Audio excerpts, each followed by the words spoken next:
ஆத்ம நண்பர்களுக்கு அடியனின் அன்பு வணக்கம். இன்றைக்கு நாம் பார்க்கக்கூடிய தலைப்பு சாட்சி. சாட்சினா என்ன? ஒரு பிரச்சனையாக பார்க்காம இருக்கிற மனசு தான் சாட்சி.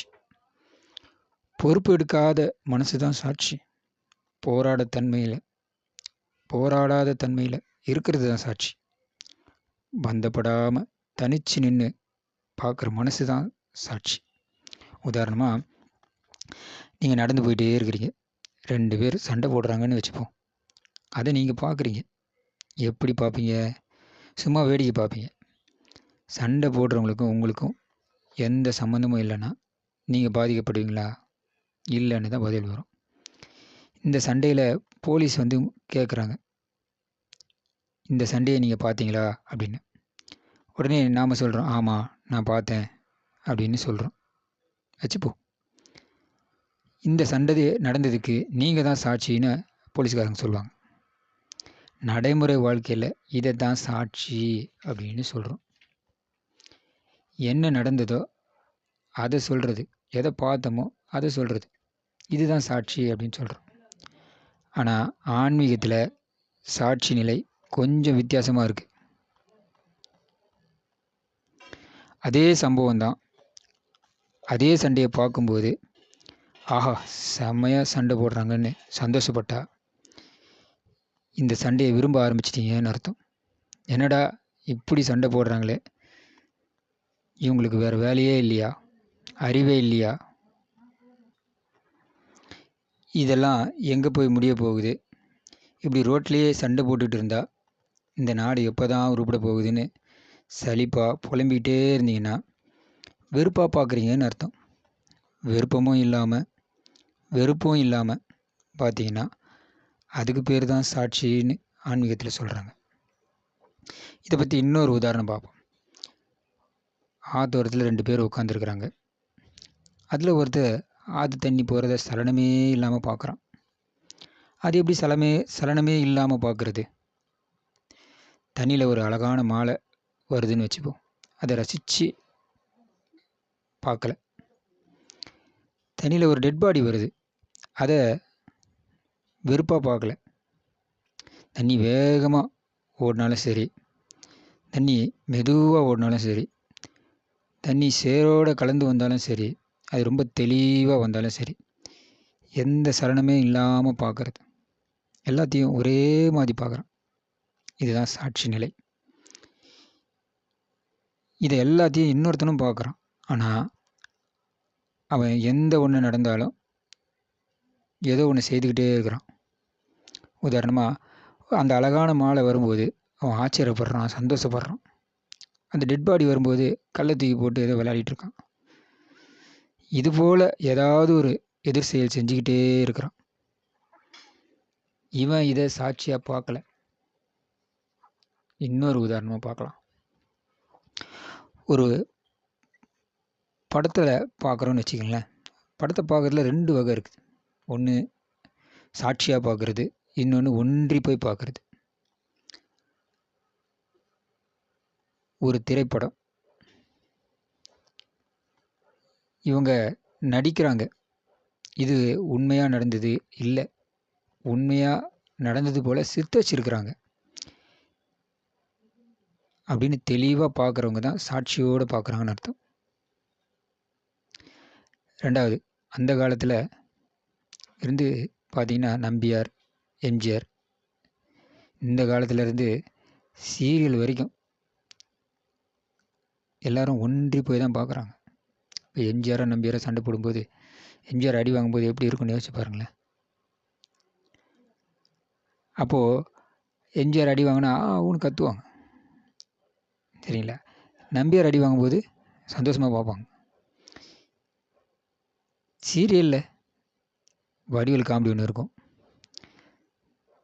எல்லோரும் சில மாமிங்கள்லாம் சேர்ந்து என்ன பண்ணுவாங்கன்னா, தம்பி ஆட்டோ சீக்கிரமாக எடுப்பா, எதுக்கு மாமின்னு கேட்பா. அந்த வசந்திக்கு என்னவோ ஆச்சுன்னு தெரில, என்ன ஆச்சு ஏது ஆச்சுன்னு தெரியல, ஒன்றும் புரியலையே அப்படின்னு புலம்பிட்டே வருவாங்க. இவரும் என்ன பண்ணுவார், ஆட்டோவை வேகமாக ஓடி போய் நிறுத்தி கடைசியில் என்ன தான் ஆச்சு மாமி அப்படின்னு கேட்டால், அதான் தொடர்னு போட்டானேப்பா, அப்போ எதை பற்றி சொல்கிறீங்க அப்படின்னு கேட்பார். அப்பா அந்த சீரியல் அப்படி தான்ப்பா போடுறான் அப்படின்னு. இப்போது சீரியலை பற்றி எந்த அளவுக்கு ஒன்றி போய் பார்த்துருக்குறாங்கன்னு பாருங்கள். இதுபோல் இன்றைக்கும் ஒன்றி போய் படம் பார்க்குறவங்க நிறைய பேர் இருக்கிறாங்க. இப்போ இதே சினிமா வச்சு இன்னொரு உதாரணம் கூட பார்க்கலாம். ஒரு படத்தில் 2 வில்லன் அடிச்சுக்கிறாங்க, 2 பேருக்கும் அடிபடுது. இந்த சீனை எப்படி பார்ப்போம்? ஹீரோவும் வில்லனும் அடிச்சுக்கிறாங்க, வில்லன் அடி வாங்கிட்டே இருக்கிறார். இதை எப்படி பார்ப்போம்? வில்லன் ஹீரோவை அடிக்கிறார், ஹீரோ அடி வாங்கிட்டே இருக்கிறார். இதை எப்படி பார்ப்போம்? ஃபஸ்ட்டு சீனு பார்க்கும்போது சுவாரஸ்யமாக இருக்குமா? இருக்காது, அப்படி கேஷுவலாக தான் இருக்கும். 2வது சீன் பார்க்கும்போது இன்ட்ரெஸ்ட்டாக இருக்கும். 3வது சீனு கொஞ்சம் வெறுப்பு வரும் வில்லன் மேலே. ஏன்னா வில்லன் கதாநாயகன் அடிக்கும்போது நமக்கு கொஞ்சம் வெறுப்பு வரதான் செய்யும். இந்த 3 நிகழ்ச்சியும் பார்த்திங்கன்னா சாட்சியாக பார்க்குறதே இல்லை. இதில் எதுலேயும் பாதிக்கப்படாமல் வெறுப்பு இல்லாமல் கடந்து பார்க்குறது தான் சாட்சி நிலை. சாட்சி நிலைக்கு வரணும்னா என்ன செய்யணும்? சாட்சி நிலைக்கு வரணும்னா ப்ராக்டிஸ் பண்ணணும். சாதாரண கவனத்தில் இருந்து ஆரம்பித்து மொத்த மனசும் விழிப்புணர்வோடு இருந்துச்சுன்னா அதுக்கு பேர் தான் சாட்சின்னு சொல்கிறோம். உதாரணமாக மனசு தானாக இயங்கிக்கிட்டே இருக்குது, அதில் 110% தான் கவனத்தோடு நம்ம வச்சுருக்குறோம். சாதாரணமாக 10% கவனம் தான் நமக்கு இருக்குது, 90% கவனம் இல்லாமல் தான் இருக்கிறோம். கொஞ்சம் கொஞ்சமாக விழிப்புணர்வோடு பயிற்சி செஞ்சு 90% கவனமில்லாத பகுதியையும் கவனத்துக்கு கொண்டு வந்துட்டிங்கன்னா அதை சாட்சின்னு சொல்கிறோம். இப்போ 100% விழிப்போடு இருக்கிறோம், இதுதான் சாட்சி. இந்த பயிற்சியில் நம்ம என்ன செய்கிறோம்? உடம்பை சாட்சியாக பார்க்க கற்றுக்குறோம். உடம்பை அசையாமல் வச்சு அதிட்டானத்தில் மூச்சையும் உணர்ச்சியும் கவனிக்கிறோம். போக போக மனசு சாட்சியாக பார்க்க கற்றுக்குவோம். எண்ணங்கள் வரும், வெக்கம், பயம், கூச்சம், கவலை, பொறாமை, ஆணவம், கோபம், கவலை எல்லாம் வரும். இது அனைத்தையும் சாட்சியாக பார்க்க கற்றுக்கவும். ஒருத்தர் உடம்பையும் மனசையும் சாட்சியாக பார்க்க கற்றுக்கிட்டா உடம்புல எது நடந்தாலும் இவருக்கு கஷ்டமாக இருக்காது, மனசில் எது நடந்தாலும் இவருக்கு கஷ்டமாக இருக்காது. யாருக்கும் நடப்பது போல் சாட்சியாக பார்ப்பார். இந்த உடம்புல எப்போவும் உணர்ச்சி இருந்துக்கிட்டே இருக்கு. இப்போ வந்த உணர்ச்சி நல்லா இருக்குன்னு நாம் விருப்பப்படுறோமா, இல்லை நல்லா இல்லைன்னு வெறுக்கிறோமா? வெறுப்பு இல்லாமல் சாட்சியாக பார்க்குறோமா? இதுபோல் மனசில் வர்ற எண்ணமும் அப்படி தான். இந்த எண்ணம் நல்லா இருக்குது, இந்த எண்ணம் நல்லா இல்லைன்னு எதிர்வினை செஞ்சுக்கிட்டே இருக்கிறோம். வெறுப்பு இல்லாமல் இருந்தோம்னா இதுதான் சாட்சி நிலைன்னு சொல்கிறோம். சாட்சியாக இருக்கும்போது தான் இது அனைத்தையும் தோன்றி மறையக்கூடியது என்ற தெளிவு இருக்கும். சாட்சியாக இருப்பது தான் சமநிலையில் இருப்பது. அப்போது சாட்சி தான் இறுதி நிலையா?